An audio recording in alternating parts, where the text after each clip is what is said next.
Alright, Chase Lehocky here, Blue Futon, as you can tell, in the garage. So I'm watching a sync preview of Highest to Lowest. Even though this, I want to say it premiered in some kind of Cannes Film Festivals, I could be mistaken.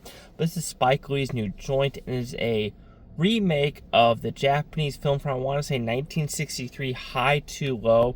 And pretty simple, Denzel Washington, he's a music mogul, and something bad happens to him. And if you've seen the original, child switch up, and now will he spend the $17.5 million to save his friend's son?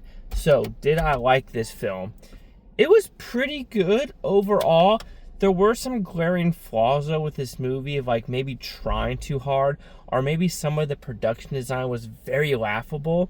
Especially, I don't believe a 17-year-old kid would have a Kamala Harris poster in his room framed so perfectly like that, when if you look at everything else in the house, it just doesn't match the decor. So there's this little like production design things that are really awkward in this movie. The score was the most love-hate relationship I've had in quite some time.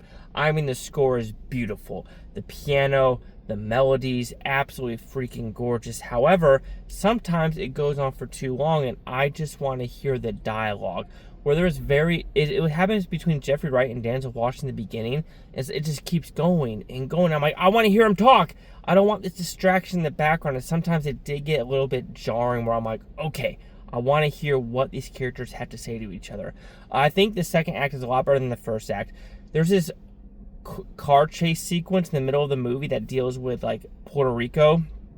It dragged. I mean, at another point, I was just like, okay, this scene is dragging way too long in what we're trying to do. And also, my God, this is the biggest love letter to New York City as well.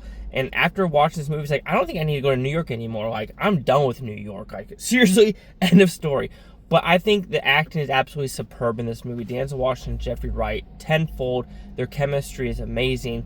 The dialogue is either a love-hate relationship as well, because sometimes it's haunting, it's daring, it's brutal, it's honest, it's hysterical. Then sometimes you're just like, that person wouldn't say that, like, and not even a clue, like 0% chance.